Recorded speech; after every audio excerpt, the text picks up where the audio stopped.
ನಮಸ್ಕಾರ ವೀಕ್ಷಕರೇ. ರಾಬುಲೈನ್ಸ್ Rajendra Burudikatti language and information centre YouTube channel ಮೂಲಕ ನಡೀತಿರ್ತಕ್ಕಂಥ ಕಂಡು ಕಾಣದಂಥ ಚೆಲುವು ಈ ಕಾರ್ಯಕ್ರಮಕ್ಕೆ ತಮ್ಮೆಲ್ಲರಿಗೂ ಪ್ರೀತಿಪೂರ್ವಕವಾಗಿರ್ತಕ್ಕಂಥ ಸ್ವಾಗತ. ಸ್ನೇಹಿತರೆ, ಈಗಾಗಲೇ ತಮಗೆ ಗೊತ್ತಿದೆ, ಕಂಡು ಕಾಣದಂಥ ಚೆಲುವು ಈ ಕಾರ್ಯಕ್ರಮದಲ್ಲಿ ಕನ್ನಡದಲ್ಲಿ ಬಳಕೆ ಇರುವ ಆದರೆ ಹೆಚ್ಚು ಪರಿಚಯವಿಲ್ಲದಂತಹ ಕೆಲವು ಅಪರಿಚಿತ ಅಲಂಕಾರಗಳನ್ನು ಪರಿಚಯ ಮಾಡಲಾಗ್ತಾ ಇದೆ. ಒಂದೊಂದು ವಾರಕ್ಕೆ ಒಂದೊಂದು ವಿಡಿಯೋದಲ್ಲಿ ಒಂದೊಂದು ಅಲಂಕಾರವನ್ನು ಪರಿಚಯ ಮಾಡ್ತಾ ಬಂದಿದ್ದೇವೆ. ಅದೇ ರೀತಿ ಇವತ್ತು ಒಂದು ಹೊಸ ಅಲಂಕಾರದೊಂದಿಗೆ ಮತ್ತೆ ನಿಮ್ಮೊಂದಿಗೆ ನಾನು ಬಂದಿದ್ದೇನೆ. ಇವತ್ತಿನ ಅಲಂಕಾರ ಯಾವುದು ಅಂಥೇಳಿ ನೋಡೋಣ ಬನ್ನಿ. ಇವತ್ತು ನಾನು ತಮಗೆ ಪರಿಚಯ ಮಾಡಲಿಕ್ಕೆ ಇಟ್ಕೊಂಡಿರ್ತಕ್ಕಂಥ ಅಲಂಕಾರ ಅದು 13ನೇದು ಈ ಸರಣಿಯಲ್ಲಿ, ವಿಶೇಷ ಅಲಂಕಾರ ಅಂತಕ್ಕಂಥ ಅಲಂಕಾರ. ಈ ವಿಶೇಷ ಅಲಂಕಾರ ಅಂದರೆ ಏನು, ಅದರ ಲಕ್ಷಣ ಏನು, ಅದರ ಉದಾಹರಣೆಗಳು ಹೇಗಿರ್ತವೆ ಅಂತ ತಿಳ್ಕೊಳ್ಳಿಕ್ಕಂತೂ ಮೊದಲು ತಮ್ಮಲ್ಲಿ ವಿನಂತಿ, ಯಾರು ಈ ಯೂಟ್ಯೂಬ್ ಚಾನಲ್ಗೆ ಹೊಸದಾಗಿ ಪ್ರವೇಶ ಮಾಡಿ ಈ ವಿಡಿಯೋ ನೋಡ್ತಾ ಇದ್ದೀರಿ ತಾವೆಲ್ಲರೂ ಕೂಡ ಈ ರಾಬುಲೈನ್ಸ್ ಚಾನಲ್ಗೆ ಸಬ್ಸ್ಕ್ರೈಬ್ ಮಾಡ್ಕೊಳ್ಳಿ ಮತ್ತು ಈ ವಿಡಿಯೋವನ್ನು ಕೊನೆ ತನಕ ನೋಡಿ, ಇಷ್ಟ ಆದರೆ ಲೈಕ್ ಮಾಡಿ, ಶೇರ್ ಮಾಡಿ, ಕಮೆಂಟ್ ಮಾಡಿ ಅಂತ ಕೇಳ್ಕೊಳ್ತಾ ಬನ್ನಿ ಇವತ್ತಿನ ಹೊಸ ಅಲಂಕಾರವನ್ನು ಪರಿಚಯ ಮಾಡ್ಕೊಳ್ಳೋಣ. ನಾನು ಈಗಾಗಲೇ ಹೇಳಿದ ಹಾಗೆ ಇವತ್ತಿನ ಹೊಸ ಅಲಂಕಾರದ ಹೆಸರು ಅದು ವಿಶೇಷ ಅಲಂಕಾರ. ಬನ್ನಿ ಅದರ ಲಕ್ಷಣವನ್ನು ಮೊದಲು ನೋಡೋಣ. ಲಕ್ಷಣ ಹೀಗಿದೆ ಈ ಅಲಂಕಾರ, ವಿಶೇಷ ಅಲಂಕಾರದ್ದು. ಇದು ಆಧಾರ ಮತ್ತು ಆಧೇಯ ಇವುಗಳ ಸಂಬಂಧದ ಅಲಂಕಾರ. ಆಧಾರವಿಲ್ಲದಿಗೆ ಆಧೇಯ ಇರುವುದು ಅಂದರೆ ಒಬ್ಬ ವ್ಯಕ್ತಿ ಇಲ್ಲದಿದ್ದಾಗೂ ಅವನ ಅಥವಾ ಅವಳ ಪ್ರಭಾವ ಇರುವುದನ್ನು ಹೇಳುವ ಮಾತಿನ ಚಮತ್ಕಾರವೇ ವಿಶೇಷ ಅಲಂಕಾರ ಎನಿಸುತ್ತದೆ. ಸ್ನೇಹಿತರೆ, ಇಷ್ಟೇ.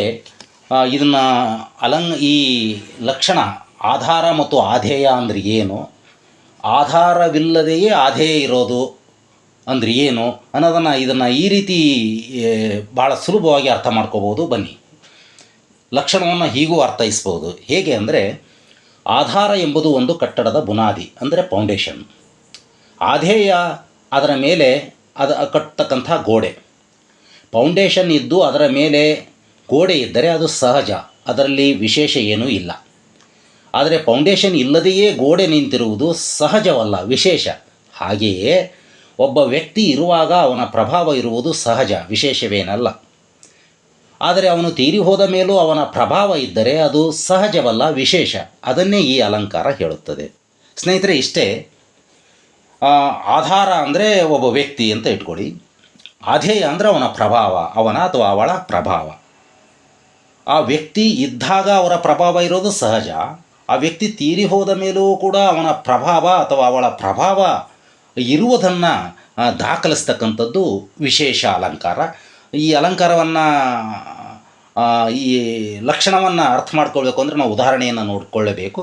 ಆ ಉದಾಹರಣೆಗೆ ಹೋದಾಗ ಇದು ಕ್ಲಿಯರ್ ಆಗುತ್ತೆ. ಬನ್ನಿ ಒಂದು ಉದಾಹರಣೆಯನ್ನು ನೋಡೋಣ. ಮೊದಲನೇ ಉದಾಹರಣೆ ಹೀಗಿದೆ ನೋಡಿ. ಇದು ಚನ್ವೀರ್ ಕಣಿವೆಯವರ ಆಕಾಶಬುಟ್ಟಿ ಕವನ ಸಂಕಲನದಲ್ಲಿದೆ ಗಾಂಧಿ ಯುಗ ಅಂತಕ್ಕಂಥ ಒಂದು ಕವಿತೆ. ಅದರ ಸಾಲುಗಳನ್ನು ಇಲ್ಲಿ ಆಯ್ಕೆ ಮಾಡ್ಕೊಂಡಿದ್ದೇನೆ. ನುಡಿಗೆ ನುಡಿಗೆ ಅಡಿಗಡಿಗೆ ಗಾಂಧಿ ಹೆಸರೆದ್ದು ನಿಲ್ಲುತ್ತಿಹುದು, ನುಡಿಗೆ ನುಡಿಗೆ ಅಡಿಗಡಿಗೆ ಗಾಂಧಿ ಹೆಸರೆದ್ದು ನಿಲ್ಲುತ್ತಿಹುದು, ವಿಶ್ವಬಂಧು ವಿಶ್ವಾತ್ಮನೆಂದು ಜನಕೋಟಿ ನಮಿಸುತ್ತಿಹುದು.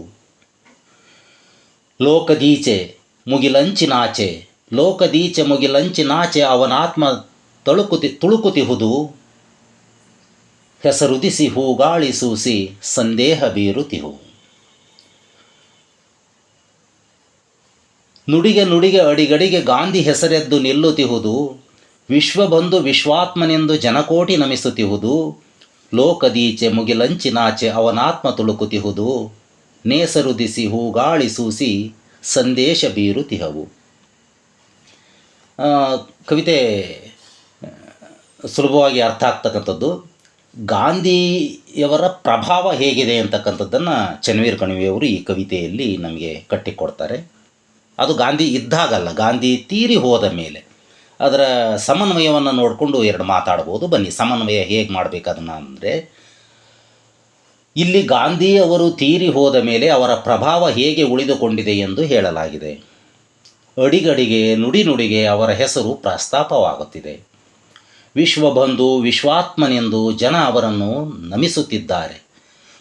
ಲೋಕಗಳಲ್ಲಿ ಅವರ ಆತ್ಮ ತುಳುಕುತ್ತಿದೆ.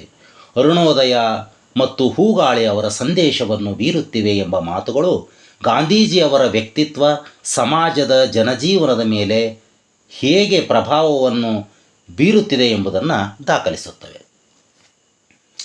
ಇಲ್ಲಿ ಗಾಂಧಿ ಆಧಾರ, ಅವರ ಪ್ರಭಾವ ಆಧೇಯ. ಆಧಾರವಿದ್ದಾಗ ಆಧೇಯ ಇರುವುದು ಸಾಮಾನ್ಯ.